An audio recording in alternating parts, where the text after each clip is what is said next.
With 2 days to go, you know that certainly the stakes are high for all the parties, especially the leading ones. As your election command center, we encourage you as always, please always make sure that you are with us throughout the period. And as a matter of right, you can always log on to our dedicated portal, 3news.com/elections. It is that portal that we have made available for you. All you need to do is to make sure by navigation you input any information that you want and you get the latest statistics. It is very important for you so that when we're doing the analysis, you also carry yourself along with us. Now, you know that today we have the two biggest party in the history of the Fourth Republic, the MPP and the NDC, all having their final rallies right here in Accra. And that will mean that we have to do that countdown to the main coverage and ultimately until that rally ends for the MPP and that also for the NDC.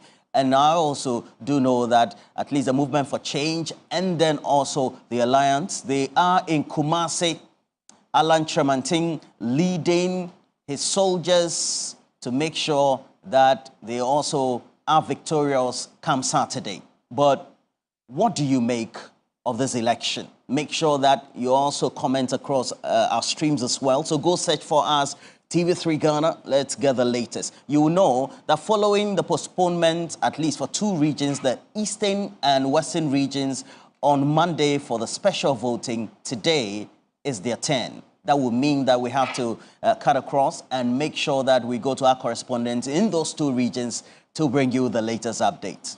As you're ready, I will quickly try as much as possible and touch base with Peter, who is Pakwisi Clarence Peters, is lead correspondent in the Western region, one of them, and he's joining me this morning. Pa, how is it in the Western region when it comes to the special voting? What can you tell us? Yeah. Hello, Roland. Hello, Roland, can you hear me? Yeah, Pakwisi. Yeah, all is set here in the Western region regards to the special voting. The voting has commenced in all the centers that we are expecting more than 5,000, about 5,094 people to participate in this special voting here in the Western region, with Takwa Insayem having the highest number, that is about 510, followed by Sekendi, then Takrade. Currently, I'm at Iskado Katan constituency, and over here, about 286 voters are expected to take part in the special voting. And the voting commences exactly at 7 a.m. here. So far, I can count about more than 10 people who have so far taken part in the voting. Just as you are observing here at the background, security is also quite heavy here. We have about 6 or so security personnel here. We also have other observers here. Kodeo is here, as well as from other observers, they are also here. So in all, I can say everything is under control here in the Western region, Roland. And just gravitating towards the issues of the main election, what's the level of enthusiasm and buy-in from residents across many of those constituencies in the region? Yeah, Roland, the voters are in high spirits, I can say, from all indications, from what I'm seeing and the interviews I've conducted. They are all expecting that everything come 5 p.m., everything will be okay with them. And I can say that they are all in high spirits, Roland. Well, so we'll touch base with you again, and we'll try as much as possible, go to the Eastern region, speak to Yvonne, and get the latest as she has it, and also get to see whether for some of the polling stations dedicated for this special voting across those two regions, we have them currently underway. So as we do that, please make sure that you also give us many of your comments. What do you make of the special voting in itself, and then the readiness in your community, in your constituency, in your region for the main election in 2 days, on Saturday, the 7th of December, 2024. And currently we're bringing to you live visuals from Isikado Ketan constituency. Pakwisi Clarence Peters giving us the latest and telling us, as he already has enumerated, that voting has started in earnest as at the last count per the briefing, he said 10 of the special voters had already cast their votes. The most important thing is that voting is underway. But right here, we want to take a look at the election in itself, all that has transpired over the last couple of weeks, but indeed the entire campaign period, because all the parties, the independent candidates, they are climaxing the activities today, and that will mean that there's a lot to recollect. But more so, well, the last week or two have had some infamous incidents. So how do we analyze that as a prelude for the 2 days' time we'll be having the main election? Ellen Amadeko is right here. And thank you for joining us. Ellen, how are you? Great. And then Rodalyn Ayana with the Movement for Change, the Great Alliance for Revolutionary Change. Today I got it right. I'm ready for the election. Exactly. Good morning to you, good morning. Rhoda. And then also Shamima Muslim is also here. Thank you. Well clad. All of you well represented. And the woman from Saudi Arabia in white. A former General Secretary for the CPP, Nanaya Chimpim Jantwa, the daughter of Jantwa. How are you? I'm fine, thank you. Right. There are many things people don't know about you today, but we'll keep that. I hope you're well. You're well, eh? Well, certainly. But we also want to take a look at concerns that have been raised by the Coalition for Domestic Election Observers. They are known by the acronym CODEO. Indeed, since I started covering elections as an intern, I remember the first one, the year 2000, when we had the transition to the Kufuor administration. They've done tremendous work. Their latest observations, especially coined or churned from the incident in Ayawaso West Wuogon, but generally also across the spectrum, is indicating that, well, not only is the ruling party also abusing incumbency, but also monetization, but also the NDC as well, and some of the political parties. Generally, should we be worried about it? How do we make sure that we don't see a replication in 2 days' time, on Saturday? And I'll give the first bite to Ellen, and we'll get to see what views there are, how as stakeholders we all can ensure that we can have a well-sanitized election period culminating on the day. Ellen, how are you? Fine, Great. I'm just a bit tired. You're a bit tired, yeah, certainly. All of us. I have a bit of a flu as well. Understandable. Good morning to our viewers. Good morning, Ellen. And good morning to all Ghanaians for the reception they've given to us in the last 1 year. Dr. Bawumia finished his tour of the constituencies, all 276 constituencies, I believe on Monday. And I believe the people of Ghana have listened to what the NPP has to say. They've seen what we've done. And come Saturday, they're going out to vote massively. They're not just voting for Dr. Bawumia, but they're also going to vote for the NPP PCs, parliamentary candidates. Because as I said here last week, we don't want to come back to a situation that we've been in the last 4 years in Parliament. So whoever wins must win with a convincing parliamentary majority to help in government business. So as you go out to vote for Dr. Bawumia, you also vote for the NPP PCs. We are all the first on the ballot, both the PCs and the presidential candidate, that's Dr. Bawumia. Now, the CODEO report, I saw snippets of it, and they are worried about vote buying. And I think they are... If you don't mind, let me just go through so that we all have a certain perspective to it. And so we'll just put them on the screens for you, and all of you also can follow through, indicating what the concerns are.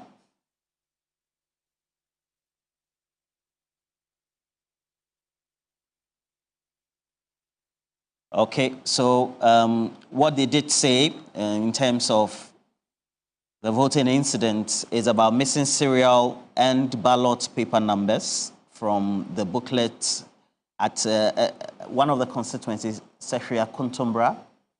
And then also subsequently, they said there was photographing of a ballot. We've had a number of incidents like that from all sides. You will find them on social media, whether it's number 1 or number 8. It's something that is replicated across board. They make an instant case of Cape Coast North constituency. The voter attempted to photograph, and this is just an attempt. We've had real photographs taken, all displayed on social media. Ablekuma South, voter went into the voting booth and photographed the ballot paper showing her vote for the presidential candidate.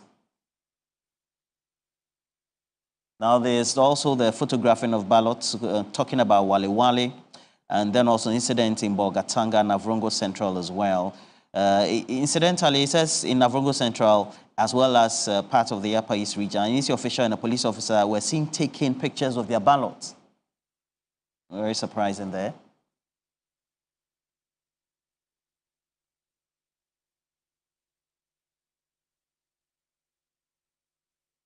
And then also in Keta, some party reps at the police station shared money to people who voted for their candidates. Wejagbawe, also individuals believed to be MPP reps were giving out 100 and 500 CDs to voters to cast their ballot. German North, non-uniform police officer to prevent MPP party chairman and several reps from sharing money. Okay, so that was... So they seem to give a certain recommendation by way of a way forward, what needs to be done as a prelude in the run-up to this. And they say the coalition is calling on the Ghana Police Service to take swift action against all such cases, including those reported in the media, and also the EC and the National Election Security Task Force to ensure or must ensure strict directives to presiding officers and security officers on what actions to take when they witness such incidents. Ellen. So basically, that gives us a summation of their report. Well, I believe that for those that we can link them to criminal, because there are laws that we have for elections. So if there are any that can be criminally, you can be prosecuted for it, why not? I mean, the appropriate agencies should take it up. But then they should try and define the thin line between what is bribery and what is refreshment, because you're going to have parties giving their agents food at the polling stations. It happens all the time. And the parties are supposed to take care of their people who go there. So I've had certain situations personally where I've been in the polling station trying to get our party people the things that they need. And then you have other people who are also there requesting for some. Is it right for you to give only? We need to have those parameters properly stated. So if I'm going to give my party agents some food and water and somebody else there, whether it's an EC personnel or security personnel, who also haven't eaten and ask for some of it, is it right for me to give to them? Or the EC has to do their job and make sure that their agents are properly fed? Because sometimes you have no choice. Or you go and those agents haven't gotten what they need. So we have to look at all of this. But those that it's a clear indication that they are actually trying to bribe and treat. That's why we have the agencies there. We should get them to work. For me, that's what I think. But then they should also give us proper parameters. So is it that the political parties are not supposed to feed anybody but our people? And then if that is it, then let's get to it and get it out right, because Saturday is just around the corner. You know, following that incident in Iowa's West Wogon, of course, there have been recollection about incidents of, I would say, giftings given to individuals, whether they are EC officials, security people, or even voters. The incident in question also raises the issue about where do you draw the line, where you give where voters are in queue or in line? Yeah, I mean, for me, the Iowa one, yes, I heard Mr. Dumelo has reported it. Yes, so the office of the special prosecutor. Yes, and my little comment on it is fine. If he thinks something went wrong, he can report it. But then if you're also coming to equity, you should also come with clean hands. The same Mr. Dumelo 4 years ago, if he's forgotten, he was all over the newspapers being congratulated for giving special voters water and drinks and all that. It's all over the newspapers. I can read it to you. So what is he exactly complaining about? That Auntie Lydia, Ma Lydia gave the people food and drinks? Is that his problem? That's why he sent it there. Let's see how it goes. But I think that he's the last person to complain about it. When 4 years ago, he was also in the same situation, the same place, giving people water and food. For me, I think water and food in the queue. Oh yes, the special voters. Let me get the correct. Shouldn't these things be done after the voting process? Well, if the person has been standing, looking at the PNDC law 284, it doesn't look like you're clearly treating them. That is why I'm saying that if he thinks that it is treating, and as I've said, he who comes to equity must come with clean hands. John Dumelo win hearts for helping fix canopy and sharing food during special voting. The date is 1st December 2020, and the story was reported at 4:34 p.m. And it goes ahead and tells us that actor and politician John Dumelo is winning many votes in his favor with his act of kindness. So 4 years ago, he giving food and water to special voters was an act of kindness. There was nothing wrong with it. But if Auntie Lydia also gives food and water to voters 4 years down the line, he thinks there's something wrong with it, therefore he's gone to the special prosecutor. Anyway, that's why the special prosecutor is there. So let him decide what it is. But I think he who comes to equity must come with clean hands. He doesn't have clean hands. He's not a saint either. That's the quick response. I got that also from Dennis Ampofolabi yesterday as well. And it looks like we have come to a point where we seem to have abused a certain process. We relate to it to customs and what needs to be done as a way of paying privileges to somebody who you meet, so to speak. But if you look at it being in conformity with the law, anti-Rodaling, we clearly seem to be abusing that, certainly. It cannot be anything else. We are abusing the law. Good morning to our viewers, our cherished viewers, to all Ghanaians also, across the world as well. And a special good morning to Mr. Alan Shremating and the members of the Movement for Change and the Alliance for Revolutionary Change. Odeo came out with quite a lot of infractions. Yes. And we can't just say that one particular thing that happened was the sharing of food by Mama Lydia. That was one of the things. But to think that even the security agencies who were there accepted the food is, for me, the most, how should I even put it? It's that one thing that really gets to me by their training.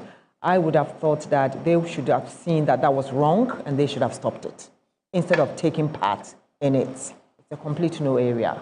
We shouldn't have done that. And I think that at this time, we should be very careful about the things that we do around the polling stations. Dishing out money and dishing out food to EC officials and the likes is not the business of political parties.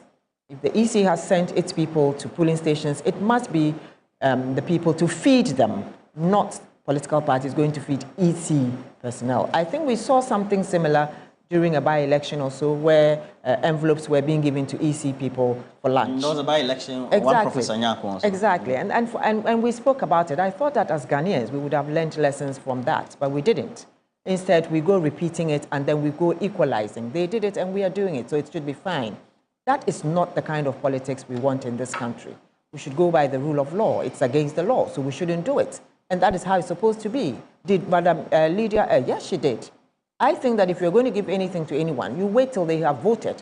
When they have finished and they are on their way out, you say, here it is. Have some water, have some food. But once you go in there, whilst they're in a queue, giving them food, who knew what was actually inside those packages? I don't know. You mean there could have been more? There could have been more. It could have not just been food. It could have held a ballot paper. Who would know? It could have held anything. Anything could have been hidden in that bag of food. Who knew? Exactly. We are in very difficult times at the moment. We are in very, very difficult times at the moment. There's a lot of rumor going about ballot printing. And where do you think all those things are going to go? You think they're just going to open the ballot boxes and stuff them in? So we are not going to have to allow anyone to give anybody anything in the queue. It's against the law. If you want to feed people, feed them after they have finished. That's how it is. And then this whole idea of people going with their mobile phones and taking pictures of their voting and stuff, it's against the law. And I think those people should be punished. And we must find ways and means of getting people to leave their mobile phones. Oh no, you can get a basket and put your mobile phone in there. It's just one person. You go in there, you vote, you come and take your mobile phone and go. Since Ghanaians do not want to understand, you see, we've come to a situation where Ghanaians have been so impoverished that the idea of 100 cities or 50 cities is enough to coerce somebody to actually go and do the wrong thing. Yes, because what? 100 Ghana cities could change somebody's mind? That's even too much. 20 Ghana cities is enough to change somebody's mind. We go into campaigning and you hear people say, woman, 5 cities, because when they get there, they don't know us. And this is where we have gotten to, you know, where a margarine tin of rice is given to someone and that is supposed to change the person's mind. Vote buying. It's just terrible. It's nauseating, to say the least, on what's happening in this country at the moment.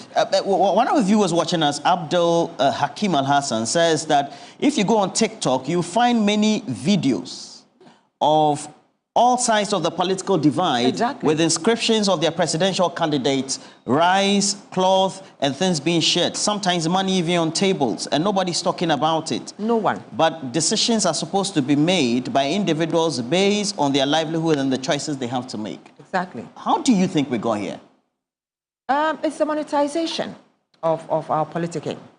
And the fact that governments have not created the enabling environment for Ghanaians to be able to get good jobs, to look after themselves, and therefore they've impoverished us to the levels where, at the end of the day, they come to throw the crumbs at us and then expect us to vote for them. I believe that if you do the right things, as a government, if you come in and you govern properly, you know, you see to the fact that people will get employment, people will get proper education, proper health care, and they'll be able to look after themselves. No one will be looking at you at the end of the day to come and entice the person with rice or a cloth or soap or Maggie cube, you know, to vote for that person. Maggie cube, can you believe it? That's an insult. You saw Maggie cube? Yeah, they do give Maggie cubes. Salt. And salt and all that. We saw liters of oil. We saw mackerel. I've seen rice, I've seen cloth. We've seen mackerel. Yeah. We've tin seen all, fish. yeah, tin fish and all sorts of things. And I mean, for me, it's insulting. It's insulting to the Ghanaian. I don't see how leaders can really look in the face of their people and decide that at the end of the day, if we don't do anything at all and we steal the money, we can use that money to entice them to let us stay. That's not going to happen. That's not what we should be looking at. We should be looking and telling them in the face that if you come and you do not do the right thing, we are going to kick you out. And that's exactly what I'm expecting Ghanaians to do come Saturday, 7th December, to kick whoever they think has not lived by his words to this country out. Okay, Shamima, I'm enjoying to ask you this question. When you go on TikTok, certainly you'll find video. There was a particular one where told that, is it a parliamentary candidate was giving chicken to widows? Of course, it's not in the voting process, but it's in the run-up to the election. Now, if we get to that point, then the question will have to be asked that do the parties tend to promote this, or you reprimand your supporters, your candidates who tend to do this? Well, let me also, because this is my first time on coming on the show with you. Okay, that's fine. So that's fine. Let me take a minute to say good morning to the great Akatamansu family. Today we have a big event coming up, 12 p.m. at the Zurak Park. The NDC would ring in through our victory rally. We have done a lot of hard work, and we would like to say congratulations first off to His Excellency John Dramani Mahama, Ejumawura, the nation builder. You have led a truly solid team, solid than most. And we have delivered and executed a great campaign. And God is on our side. The citizens are on our side. The issues are on our side. And inshallah, on Saturday, Ghanaians will turn up in their numbers and ensure they vote massively.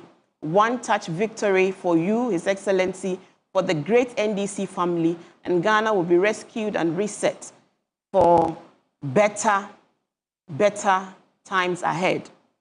So on this matter of vote buying and the Kodeo statement, I think that the one thing that I want to, starting with your question before I come to my main submission, you're saying chicken. Yesterday, I was listening to that's just one instance. I've seen clothes, I've seen money. So yes, I'm just using that to... We've talked about oil, rice, and everything, isn't it? Yesterday, the Ghana Statistical Service reports that inflation had increased again, if you're watching, to 23%, and food inflation as well, worse. And you know, the region with the highest food inflation, Savannah region, you know, unless you go and you travel around the length and breadth of this country, you would not know the extent of hardship and hunger that many Ghanaians are faced with. And for many people in the villages, in the hamlets, the only chance, the only opportunity they get close to anything, you know, like the proceeds of development is usually during election periods. And it is the expectation of the people. They demand some of these things. When you go and you're speaking to them, because they are hungry. People are hungry. People are not food sufficient. I'm telling you that the food basket, Savannah and the northern areas are the cereal baskets. Ideally, yes. Ideally.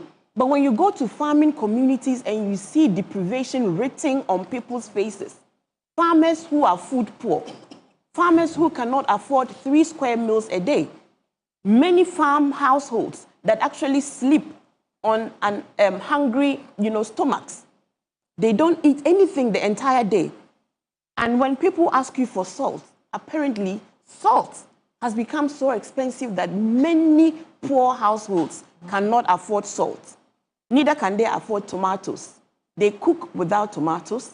Some cook with very little salt. Not to talk of Maggi. Do you know why they want Maggi? Because at least a little cube of Maggi makes the soup sweeter. So if you can't afford fish or meat, and you have some little Maggi in your soup, it would at least be consumable. So there are practical difficulties and challenges we face. And that is why we have announced, there have been announcements that over 800,000 Ghanaians have fallen below the poverty line. These are the manifestations of it. Okay, 8.5 million Ghanaians went a day without food. These are the manifestations of it. So it would seem as if distributing and giving food and food items are critical to meeting the expressed needs of citizens, especially during electioneering period when they come very closely in contact with the political parties. Is this sustainable? If you ask me, I say no. What is more sustainable is to build economies that are self-sustaining, expanding opportunities for every citizen to be able to live a dignified life, to be able to get access to dignified labor, jobs, incomes, and be able to afford their basic needs. That is important. Now, if we bring the matter to polling stations on election day, do you see, CODEO as an institution, I've worked with them before when I started development work years ago with the Legal Resources Center. I remember, before you started journalism, yes, I think. Yeah. Yes, and they have been speaking for a long time. CODEO expressed concerns during the Ayawaso West Wagon violations and violence, yeah, where masked men stormed a polling station and created and caused havoc and harmed people. They expressed concern. They issued a statement to the Ghana Police Service. I bring this up because in this statement again, they're referencing the Ghana Police Service. What's your point with this? I'm coming to that. CODEO issued a statement when armed policemen shot into the crowd in Techiman and killed people. And up to date, nobody has been held responsible for that. CODEO has issued statement about armed, gangs within political parties, like the Delta Force, that forcefully released somebody who was in custody, stormed our courts. CODEO issued statements. So even CODEO knows that people don't take CODEO's statements quite seriously. Neither does the police take CODEO's statement quite seriously. But do they raise germane issues? Yes, they do. But where is the commitment to truly act on ensuring? Because, peace can only happen when fairness and justice and equity is allowed to play. Unless that happens, these things that we do, the statements upon statements, seem over time not to be yielding any results. Otherwise, it should have been clear from the CODEO statements that they expect a certain higher ethical standard from the incumbent government. Because you see, we make a mistake of expecting same ethical standards from a government in power that controls state resources and sometimes lends itself to abusing that incumbency, which Kodeo has, issued. But when you make a statement and you try to level the playing field as if all the indices are the same for all actors, then you reduce the profundity of the matter. And I'm saying this because if you see the insincerity and the dishonesty, when you heard Madam Lydia speak to some media people saying that she was not in the queue, for whatever reason would you attempt to give people, whilst they are on their way to exercise their franchise, giving them food in the queue?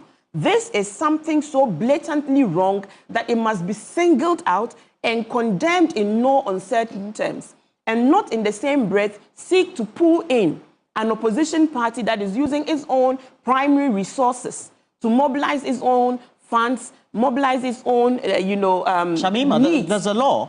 No. And there's the morality of it I'm coming as well. to it. That's why And they I'm say the saying law, that there's a spirit and the letter of the law. I understand that totally. And I'm not here to say that NDC should go and break the law at our polling stations. You have said that naturally and over the years, all of us have made some mistakes with regards to how we deal with voting day matters.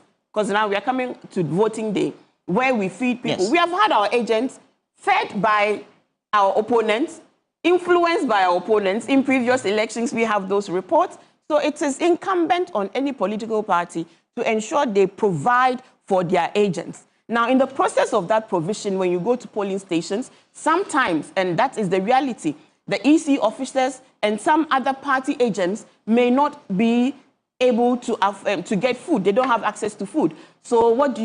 You do share it amongst them. That is quite different from voters being in a queue on their way to vote, requiring the use of their two hands because they need to collect the ballot paper. They need to be able to have the presence of mind to check that the Electoral Commission stamp is on the ballot paper, that there are no other markings on the ballot paper before they go to the polling booth to exercise their franchise. They need to have the state of mind and concentration to do that. What is the intent and motive of distracting them with food at the point in time that they require their full census? What is the motive in that? And giving them undisclosed items in polythene bags, like my big sister was saying. So what was in that bag? Because this is the report we are being told, where people go to the polling booth, and even in the full glare of all these agents that are there, yes, people are still able to take photos of their ballots with their phones.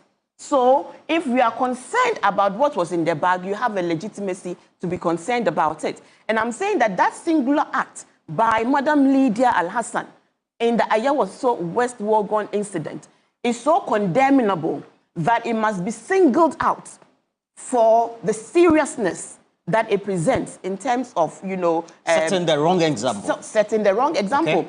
And I'm also saying that we cannot use the same brushstroke on an incumbent government, which we have heard reports have abused its incumbency. State vehicles have been used to execute Dr. Bawumia's campaign. You cannot expect the same ethical standards we must demand from the NPP incumbent government must certainly be higher than any other political party. And so at the polling stations, let the law work. Everybody, all agents, all political parties, as much as is humanly possible, obey the laws. But do not become disadvantaged if your opponent is trying to abuse the situation, if you are in the power and in the state to counter. Nania, Shamima made a profound point, and all of us are key stakeholders in this. We've practiced media, you've also been on the side of public service, and then also now into mainstream politics of it and governance. She did allude to the fact that we seem to be playing ostrich, because Kodeo, just like CDD, which other organization, Media Foundation for Staff, GJ, all of us, have noticed a lot of infractions over the years, now to the detriment of how we can conduct a free and fair election. do you think it would be fair to say that we deliberately are looking ourselves in the face, knowing that wrong is being done, compromising a situation where you could have free and fair elections, especially just in 2 days? Roland, good morning. Good morning. Nani Achimpim Jantwa. How are you? I'm well. I do miss you a lot. What did you call it? You village. Look how you have called her name full. Good morning to my sister Shamima. It's been a while. It has been big, sis. Yeah, we go a very long way. Indeed. And good morning to my auntie here. You see, the point is that, Auntie Rodley, the point is that when I read the Koderi report, I told myself, is the person writing this report afraid or what? Because you could see that the real issues that they talked about the issues, but where they should be specific, they were like going around it. They're massaging the issues. Yes, I mean, it didn't come out very, like strong for me.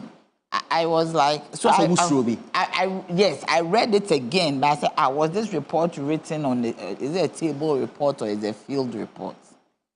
So I didn't see them being as strong as considering the seriousness of the matter that we are faced with. They didn't come out strongly. You see, if you are a CSO, you are an NGO, you are supposed to be very independent. And you are supposed to be an intermediary between government and the people. So if some of these things come up, you need to be strong, and even you have to proffer some solutions to what the problem will be, how to deal with the problem. Because my point is that if these things are going to happen in the main election, which is a larger number of people, then we are going to have issues of peace. Because when there is no equity and fairness, there is no peace. Ellen says he who comes with equity must come with clean hands. Who has come and with all the him? parties are doing it. Where is the evidence? With Lydia's own, we saw it. I never knew Lydia had a twin. At the voting center? Yeah, I didn't know Lydia had a twin because he said she was not there. But the cameras caught her sharing food. And Auntie Rodelin brought another perspective. How do we know that there are no ballot papers in the bag? And the people gladly took it as if that they had been pre-informed that you have to take these bags. Do you understand me? So, I mean, it was very wrong for her to do that. If Dumelo did it, was it right? Do we have to always equalize? And when did Dumelo do it? Did he do it after or before? After people have voted, then you want to refresh them. That is a different thing because the people are a special people. But if during the process, I don't know if Dumelo gave money and food during the process. That is a great infraction. And I am surprised the EC is quiet over this. They should have taken more action? Yes, because it is an electoral, error, a flaw. It is illegal for you to even interact with the voters. The electoral officer is supposed to deal with the voters, not the PC or the presidential candidate. So how come you were brazenly bold? And I am scared that, yes, I'm very scared from that. Yes, from that day I became very scared. Because you see, this nation needs to be liberated from the hands of the New Patriotic Party. We need to get liberation from them. The voters will decide that. Yes, but I am telling you, as I go around the country, I hear that we are going to vote for His Excellency John Dramani Mahama. But the point is that the ballot has to be put. Everybody is worried about what has surfaced. I don't understand. Explain to me. I am telling you that Ghanaians are worried about an example of what happened at Ayawaso Westwogo. They are afraid that the MPP is going to use the military to coerce people, especially in the strongholds of the NDC. They are afraid that the MPP is going to manipulate the ballot. I am telling you the truth. I am not lying. Fact. I have broken my leg, and if I have broken my leg, then you know that I have been somewhere. My ankle is broken. You can see. I'm not talking in a vacuum. Even in Greater Accra here, even in the same constituency of Lydia, they are telling us telling me Nanaya Champim Jantua that the ballot is what they are afraid of. That they'll cast the ballot. They are afraid that. Yes, they are afraid that. Where did you hear these things? I heard it in Kumasi, I heard it in the Eastern, I heard it in the Western. I mean, I have gone round. You see me like this. Sometimes I leave Saturday, I'm gone. I'm back Monday morning. Or Friday, I'm gone and I'm back. Nobody knows what I'm doing. That is worrying. But I have done. Why have they come to those conclusions? Yes, because they don't trust the system. Some of the comments of His Excellency John Nana Addo Dankwa Akufo-Addo, he says that over my dead body that I will give power to John Dramani Mahama. I will not sit. Yes, I will not sit down for Mahama to become president. I will not hand over to somebody I defeated. Who are you? Unless you use manipulation, you are not God. So people, you see, when they say these things, people listen. The ordinary Ghanaian is listening. So as we see these things, it is problematic. And that is why I was worried about how Kodeyo wrote this report. For instance, the Western North issue, where one ballot paper was gone because the serial number didn't tally. And as a result of that, we had to... Yes, they said that it was resolved amicably. How do we know how many of such instances are in Ashanti region? Yeah. How many of such instances are in Ashanti region, the stronghold of the MPP? How many of such instances are in Tamale, in Zulezu, where you have to, go there? It's not easy to... Mashi areas. The areas that are very far. How many? You see, the NDC has, they've done well. They've been able to detect, but they can't detect everything. That's why I have a problem with my party, with other parties. Everybody is quiet. Why is Ghana this quiet? You are saying we are playing lame duck? Yes. Ostriches? We are playing ostriches, we are playing lame duck, we are playing as if our mouths have been covered with duct tape. How? Yes, because we need to speak. The EC says that everything is fine. It is not about the EC. Me, I'm even saying that we should bring back Afarijan. Yes. To come and help. The EC, they have made too many. If it was in any country, this EC would have been stepped aside to bring in an interim EC to run this election. In the midst of all that, Jean went to vote. Yes. Do you get me? We need an interim EC to have a fair and free, to have that confidence. Because you see, if you sit in a trotro, me, I sit in trotro, I take taxi, I take Uber. I said I have walked around in my own quiet way. I have walked and I have interacted. The Ghanaians feel that the EC is compromised. Today, it is 2 days to election. I can talk about everything that I have done, where I have been to, where I have. Sometimes I come to the media and I'm from somewhere, my bread. Please wrap up for me. You have a minute. Do you get me? So I am saying that we need to deal with this matter. There are rumors of 2 million ballot printed papers going to Ashanti region. There are rumors, but we need to find out where are they, how are they going to, because you see, nobody can put on us a government that we do not like. And we do not like the MPP enough. I do not know, for Christ's sake, what they want to come and do again. Today, we have a food inflation of 77%. Can you just, yesterday I heard it on TV. Do you get it? It's 25%. Food inflation, yes. Not overall. No, food inflation. Food inflation, it says 77%. Let me check it's 25%. For you. I'll hold brief. Okay. I'll hold brief for you, please. Okay. 25%. I think the last time. So even if it is 25%, it is high. And as Shamima said, in the food basket area of our country. Do you understand me? So all I'm saying is that, please, on 7 December, we should all police the ballot. We should not leave the work to only the NDC. All the other political parties, even if you don't have money to take an agent, you can be an observer. We can all spread ourselves across the 40,800 polling stations and do something. We are 18 million. If only 40,000 of us decide to help, we will be free. Ghana will be liberated.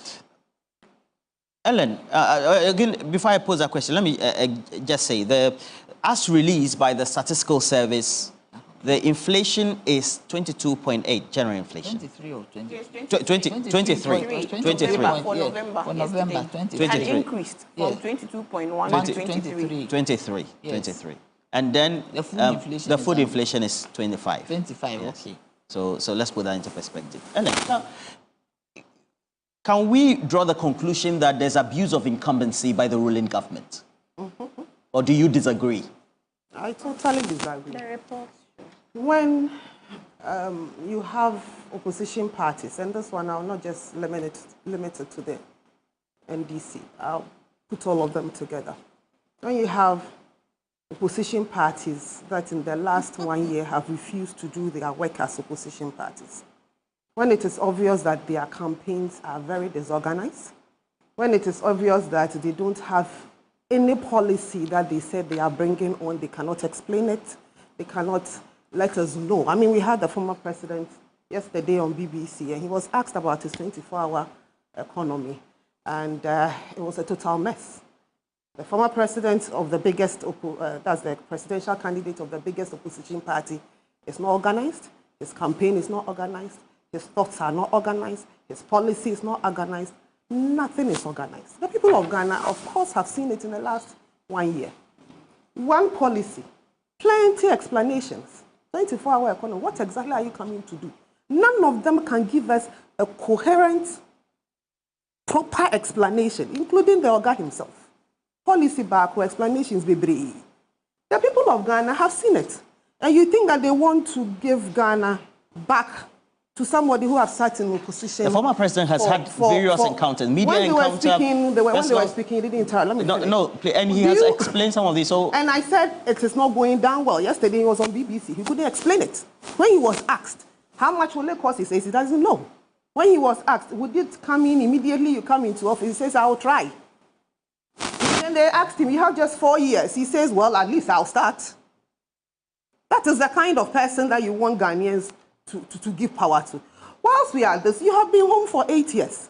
So for the last 8 years, they couldn't sit down and properly tune their policies and what they want to bring, to the extent that your flagship policy is now in the mud. So Ghanaians have seen it. And they know who have said, I will do what, and have done it. Dr. Bawumia has been all over the country explaining to everybody what he intends to do and what he intends to do, building on the foundations that the MPP have placed down. Do we have problems? Yes, we have problems. And as a country, would we continue to have problems? Yes. But we are looking for a leader who has the ability to solve our problems. And that leader is Dr. Bawumia. I mean, you are talking about food inflation and the fact that the Savannah region has one of the highest food inflation. The Savannah region is the region of the former president. So at the time that he was an assembly member, he became an MP in that same area. He became a minister, a deputy minister. He became minister. He became former president. He became president. I don't understand. The former president has been president over the last 8 years. Is that what you're concluding? I'm not so what's your point? So let me finish. I said at the time, that is his area, the place with the biggest food inflation, according to his rep here. When all the time, for over 30 years that he's been part and parcel of that region and been part and parcel of the leadership of that region, what did he put in place in the Savannah region? When he was president, vice president for 4 years, president for 4.5 years, what did he do to help his own people? It had taken Nana Akufo-Addo and Dr. Bawumia to put in massive improvements in the Savannah region. Have they sorted all their problems? No, it hasn't. But you have your son, who was once a vice president and a president. What did he do to help his people? These are the questions when it comes to food, you don't cultivate food for 8 years. These are the questions we should be asking people who want to lead us, especially people who have led us before. Okay. What are you bringing in to solve the food inflation problems of your own people in the Savannah region, so that it solves their problems and then it branches off into other regions, including my region that shares a region with him. I come from the Blue region. We share a region. We share borders with the Savannah region. So what is Mr. Mahama going to do that will help his own people in the Savannah region, and then the effect can trickle down to other regions? What is he going to do for them? We don't have any policies to that. What is his agreement policy? Do you think that's a good response, or it is the right response to the questioner asked about the abuse of incumbency? Because this is coming out of credible reports by even Kodeo and CDD themselves. And they say observers noted instances of potential abuse of incumbency by incumbent candidates or appointees of the government. I haven't finished. I was responding to the fact that you asked me if Ghanaians, you think that the incumbent, we are what? Abusing incumbency. And I'm just trying to respond to all that the political parties, other political parties are saying. That because they think that food inflation is at 85%, what did your person do? That's my question. How for the incumbency disadvantage or advantage that they are talking about? Abuse. Abuse that they are talking about. We have a vice president who in the history of campaigning decided that he was going to use a bus to go all over the country. The only times that you see him not using a bus is where the roads are either immoderable, he cannot be, it has rained, something has happened. I've been in that bus with him. Then we have a former president who decides to go all over the country, being followed by about 20, 30 V8s. And you are talking about abuse of incumbency. In the just recent, when you were mentioning the things that he said, Kodeo said about the Sampa, I thought I heard you mention something about German North. No. And the fact that... Not me. No, when you were doing the introduction and you said the things you mean the because instances? the instances. I had a response from the former MP from there, and he is stating that it is the police that actually caught the current MP. That is of the opposition NDC. His personal, what do you call it, his bodyguard, sharing money. So when you mentioned it, you did mention it was the NPP. It is not the NPP. So we have different areas and different things going on. This whole incumbency, advantage and disadvantage and abuse of power. I don't see that the NPP has done that. In fact, in this particular election, we have been very particular about what the vice president does. So Kodeo is lying, CDD is lying, because this is what they say. About 11% observer reports flagged the use of public vehicles, contrary to what even you say your candidate is using and the vice president for campaigning on behalf of incumbent candidates.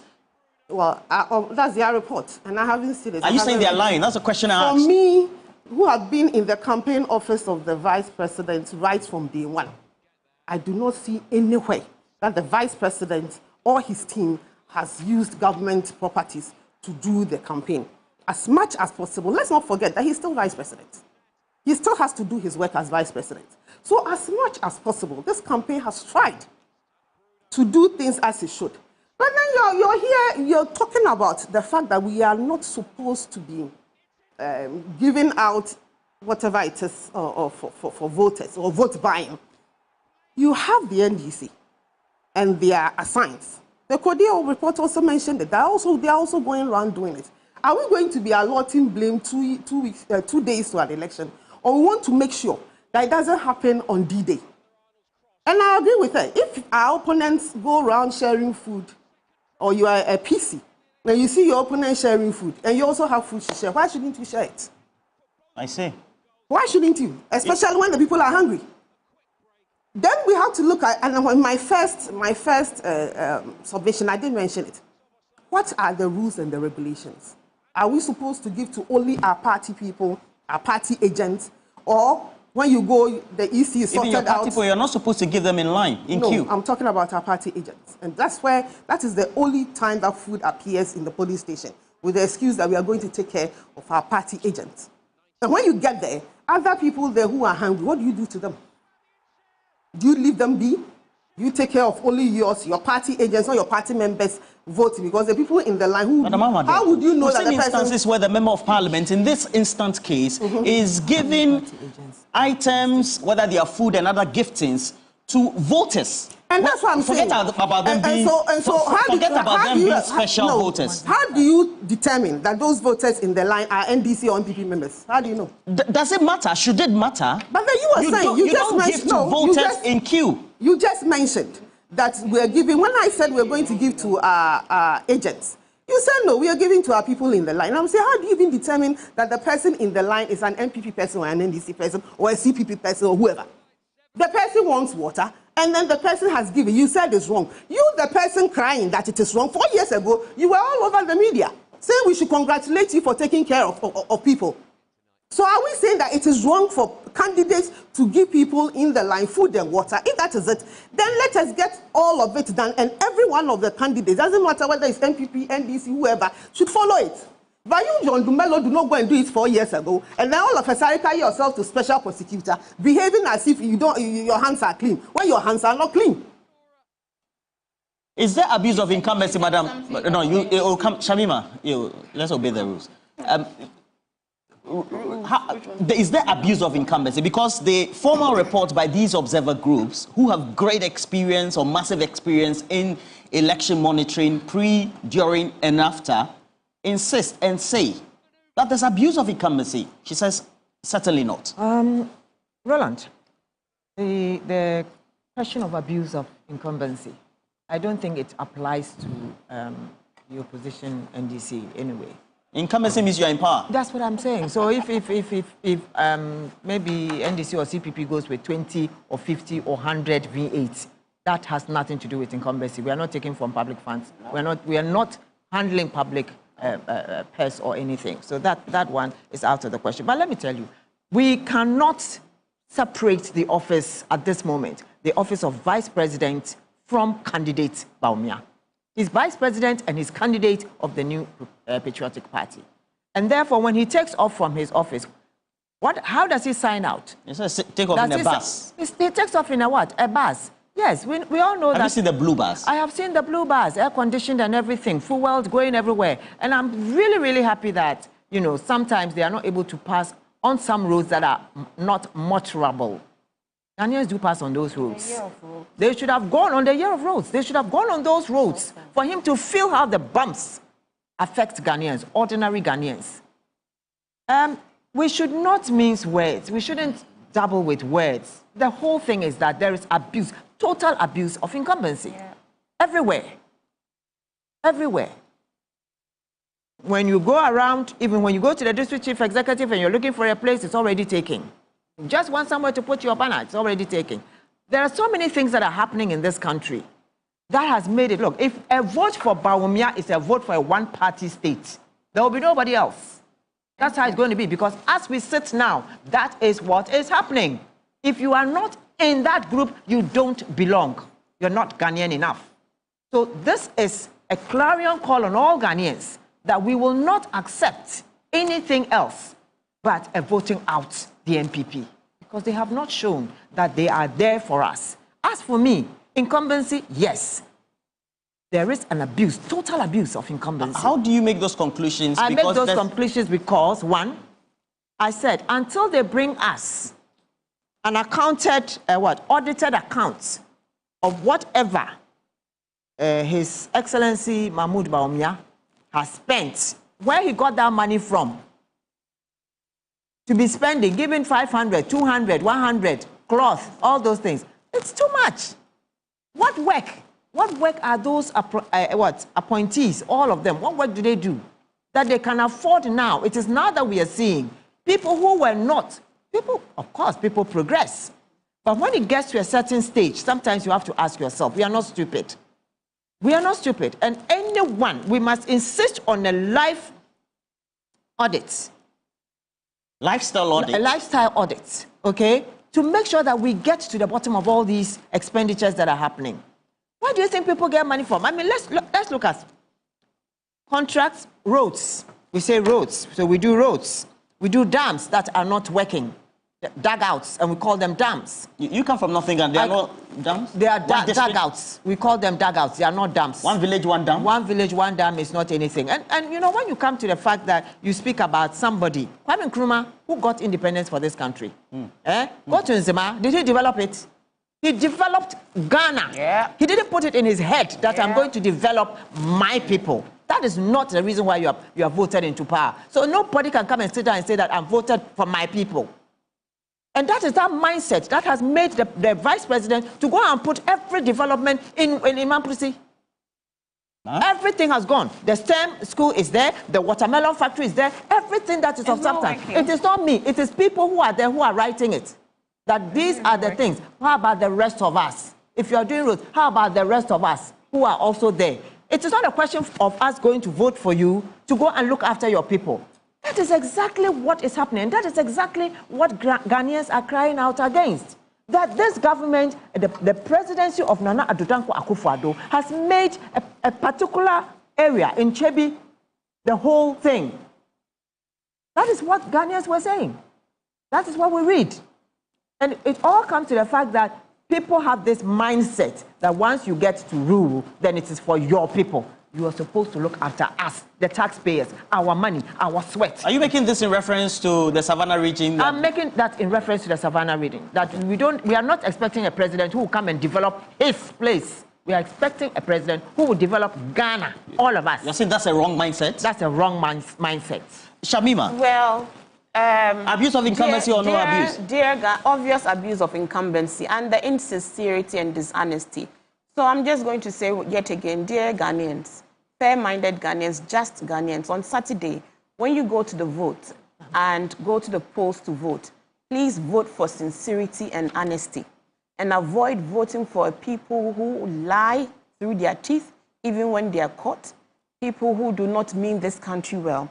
And I say this because, look, from President Akufo-Addo to Bawumia to Napo and to members of parliament, including MPP communicators, they have shown us over the period that they do not have the ability to concede when they are caught in a lie. Oh, how? Oh, yes. Bawumia has dilly-dallied and lied about anything. You spoke about Paolugu Dam. Bawumia was on air when he was asked what is the most significant intervention that he has, his government has brought to the northern regions. He said the Paolugu Dam. At a time that we had sunk over $12 million in that dam, when we went there, it was as empty as filled with water. Nothing had happened, just like the 58 million cathedral pit that we are currently speaking about. Dr. Bawumia has lied about any and everything. And when he's caught in it, he parries it. Lydia Al-Hassan is caught in broad daylight sharing food in a queue for security agents. When she's caught, she lies about it when there is video evidence to show. Napo is Napo stands on an MPP platform. The vice presidential candidate stands on an MPP platform to introduce a parliamentary candidate and calls on the name of John Dramani Mahama, not once, twice, when he finally gets around his wits and realizes his faux pas. What he didn't do was to say, oh, sorry, I made a mistake. What he went ahead to tell the people who heard him clearly was that, oh, you people, I was about to say Mahmoud Bawumia, you didn't even wait for me to finish and then you are laughing. Such lies, such dishonesty. This is the character we have been witnessed, we have been, we have witnessed over the past 8 years. Let me come to the character of vindictiveness. My sister refers to Savannah. In the 8 years that John Dramani Mahama was president, where there was equitable distribution, as much as possible, equitable distribution of national resources.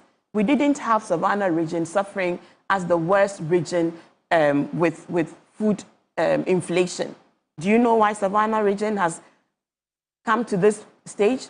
Vindictiveness.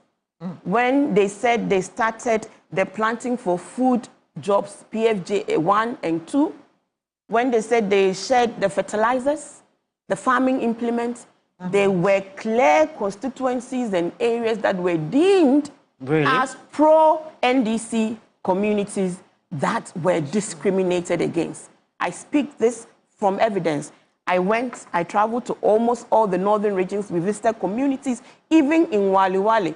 In Waliwali, we're going to Zango, and they had tarred a road up to a community.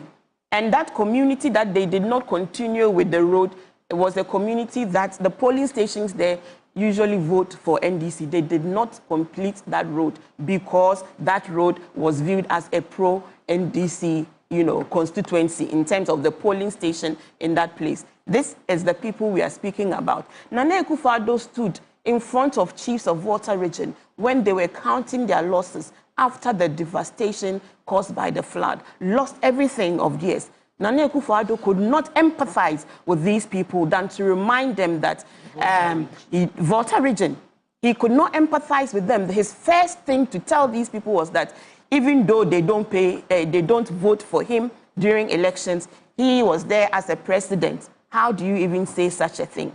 How is that right? He stood at another place and reminded them again that because they don't vote for him, that is why he has not brought development to those places. This is the vindictive politics, the discriminatory politics that has seen many communities in this country underdeveloped and today suffering from tremendous pain and hardship. That has never been the character of the NDC, neither has it been the character of John Dramani Mahama. And when we went to Ashanti region, and what we are seeing these weeks, the pictures we have seen from Ashanti region, where many people of conscience are waking up to the reality that indeed these group of people are more national thinking inclined and less insular than the NPP leaders of today and how they intend to govern. Because in Ashanti region, in communities and constituencies that we know are not NDC constituencies, look at the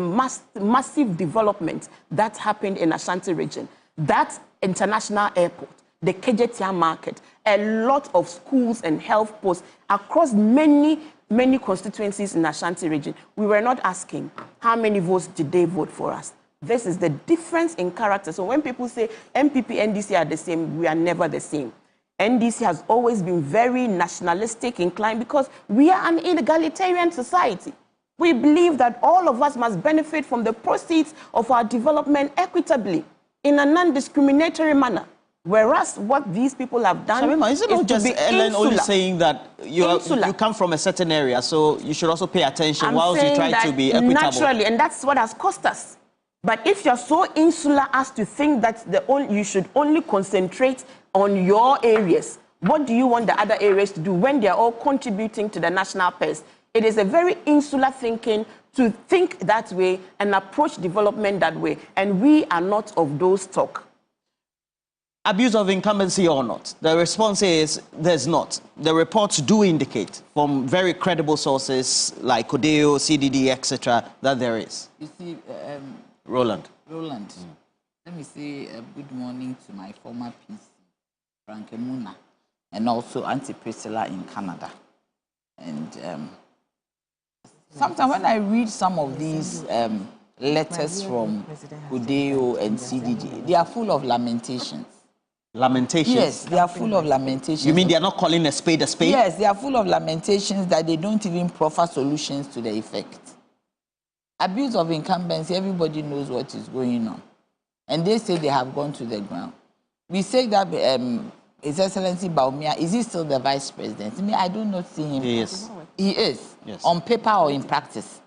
He is. No, on paper or in practice? He's not left office yet. Now, I'm saying on paper or in practice. We don't even see him. All the issues we are going through in this country, he wants to come and rule over us. He wants to become the next president. But we don't see him anywhere. I always advocated that he's very comfortable where he is as the flag bearer for the MPP than to be the vice president of this nation. Do you get me? And if the Kodeo and CDD, they are talking about the fact that there's an abuse of incumbency, and now we see Bawumia in a bus, I cannot juxtapose the two. So then it is telling us that somebody is lying to us. It means somebody is not telling us the truth. Roland, somebody is not telling us the truth, because how can you be in a bus throughout? Optically, we see buses. The report that said other assigns. Yes, so. but the report. Because the man himself who is leading.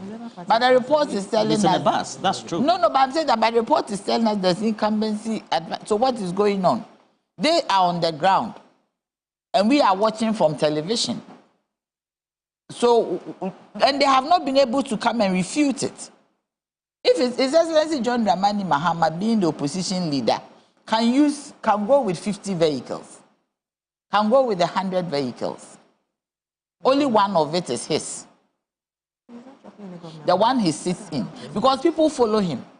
Some people might even rent vehicles to be with him. So, I mean, you cannot put the two together. You cannot. You cannot put the two on the same slate.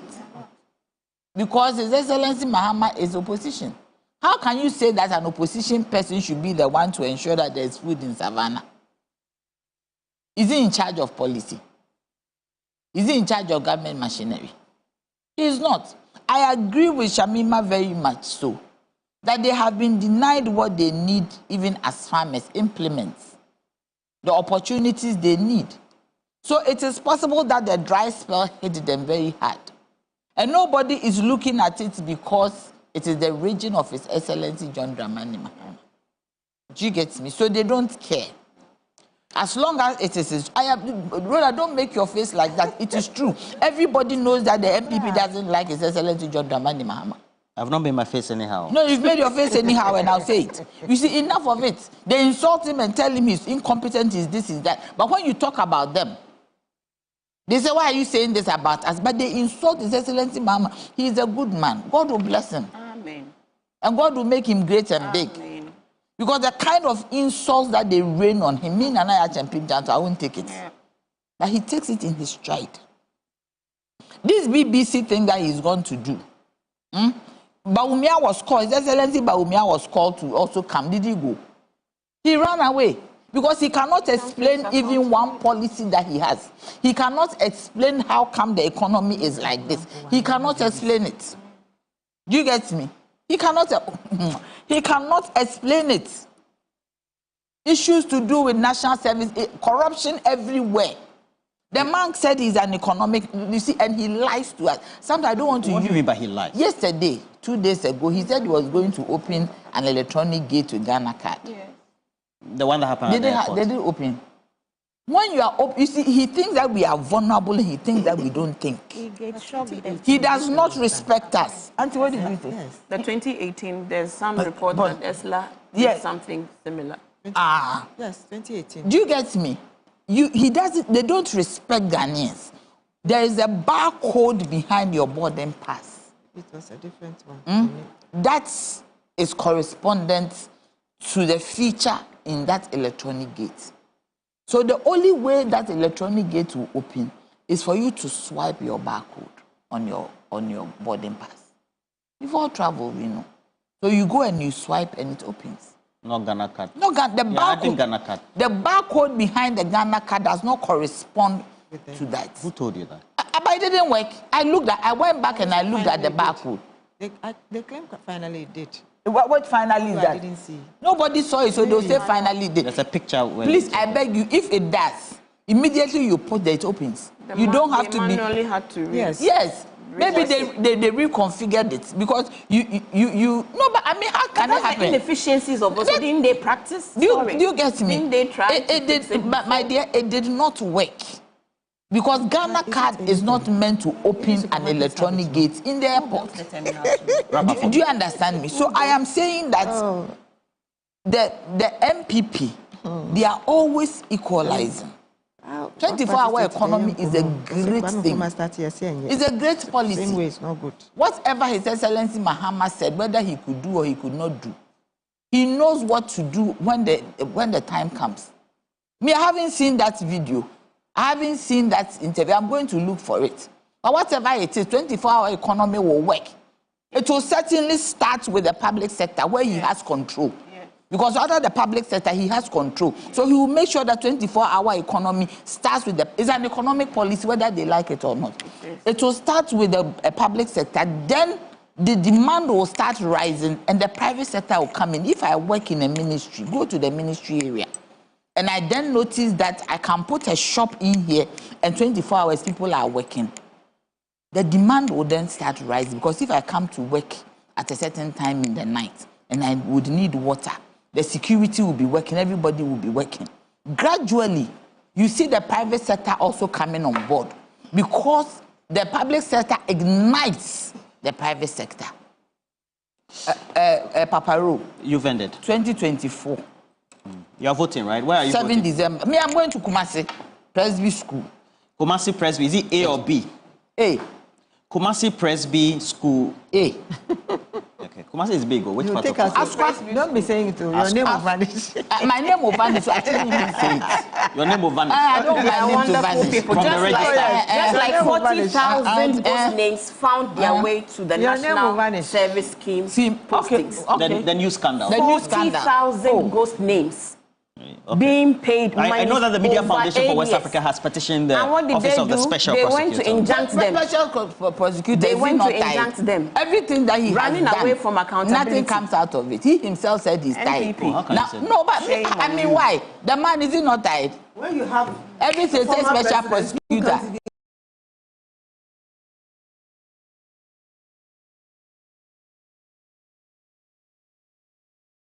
Tell us what you want to do. This is what you do. Ellen, We are winning this election hands down. Everybody should get their answers.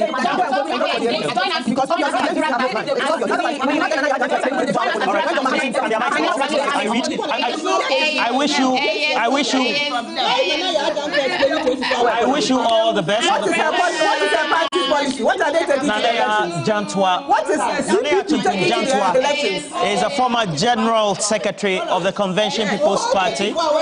Shamima Muslim, thank you for coming through. Auntie, okay, Rodalyn, Ayana, thank you, I'll give you. And Ellen, thank you very much. You said what? What's that? You can't explain it. It's a comprehensive problem. There's no 5,000 people who have defected from the movement for change.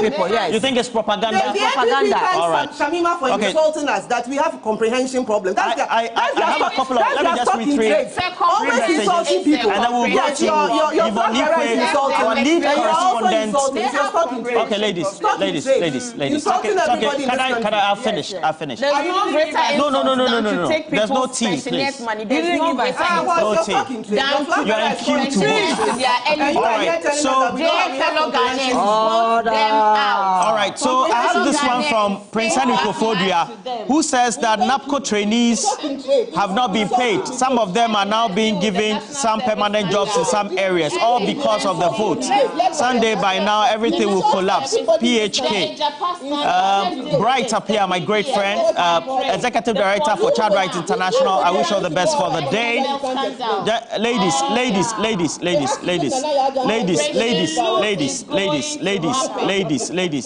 I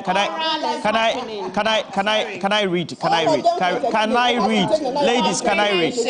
Oh, so you understand and Can I read? Okay. Dr. Akofa Segbefia says, when I sit back and watch the discussion in that way, it seems like your panelists are speaking from different countries. One person talks as if they don't see things and make up our own minds. Saturday will tell these respectable ladies what Ghanaians feel if no attempt is made to steal our sovereign rights. All right. Dr. Akum also says, ask the MPP rep why she asks the question, what has Ian done in the Savannah region? And not asking what has been done in the Ashanti region. It is because MPP practices selective governance. Dr. Akum Boko. Moses okay, so Moses says that please remind everybody here that in 2016 Savannah region didn't exist. In 2016, Savannah didn't exist. Let me say good morning to you, Major General Emmanuel Akotia. I wish you all the best for the day as well. And ladies, thank you. Because they have all right. So when are we meeting next week? Yeah. All right. After the election. Yes. Okay. I'm not sure it's either win or lose for either. But let's go to Yvonne Nikwe. We'll be doing the election coverage. Yeah, we're doing. We're coming to your rally today. Yeah, we're coming to your rally. We are also going around. They have different. Yeah, we'll swap. We'll be swapping intermittently. All right. So Yvonne Nikwe, you've joined us. What's the latest from where you are? Generally, how many people are voting for the now reassigned day for the special voting, which is today? Okay, so Roland, for the 33 constituencies across the Eastern region, we're having 12,301 eligible voters who are supposed to go through the exercise today. The polling stations that will be working are 36. At this particular polling station where I am, the New Job and South constituency, we're having 2 polling stations, A and B. A total of 1,017 voters are expected to vote by the end of today's exercise.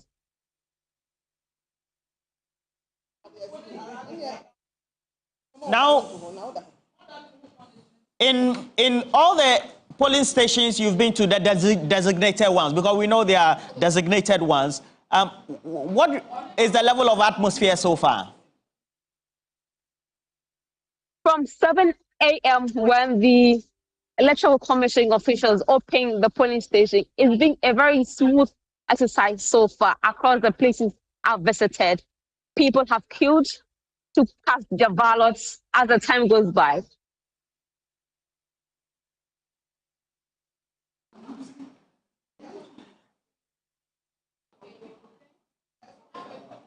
So how are activities so far?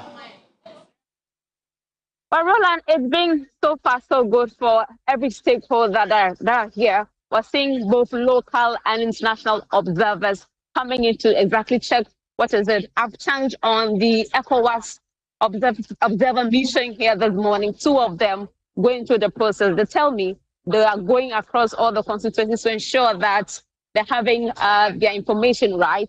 We're seeing the local observers, we're seeing the political parties, both NDC and MPP agents at the police station. Security-wise, we're having them in place as well. So far, so good so far by this time. Okay. So how many of these police stations will you then subsequently be visiting before we're able to get back to you as we round up for the next hour? Okay, Roland, I should be able to visit as many as possible from New Japan, South, North, to whom close by constituencies to have a feel of exactly how those electorates are voting or how those centers are also looking like. All right, Yvonne Ikwe, our lead correspondent, Eastern Region, visiting a number of the designated polling stations in some of the constituencies in the Eastern Region, New Japan South, New Japan North, to bring us the latest update when it comes to what is taking place today across the Eastern and Western regions. And we know that this is because there had to be a postponement of that election from Monday, where all the other 14 regions held the special voting for Monday and to today because of a discrepancy that was noticed. But in the meantime, please make sure you log on to our main portal for elections and log on to 3news.com/elections. More importantly, you have to try as many times as possible, and when you are able to log on, to also navigate. Let me also conclude with some more comments, especially on the special voting, and then also the discussion we just had. This one from Awudu Kalio, who says that I'm going to be glued to the Election Command Center so you declare the last results. And I enjoyed your program with the ladies. Thank you very much. We also have a couple more. So my producer has allowed me to be able to read a couple more comments.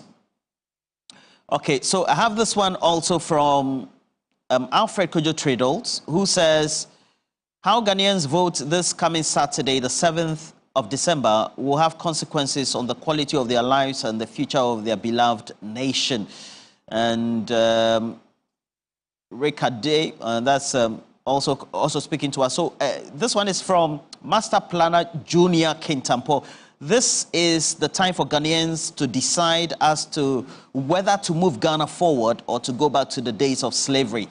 And that's where we have to go for a break. When we come back, we'll have some interactions with our correspondents, and also we'll give you some details about what you need to know about today's special voting, the numbers, as we have a historical data interpretations, not only for the Eastern and Western regions, but also in the run-up to the big day, Saturday, the 7th of December, 2024.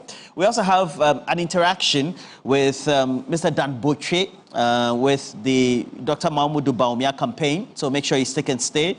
Chair of the campaign in itself. So we'll have some interaction with him as well. Stay with us. We'll be right back.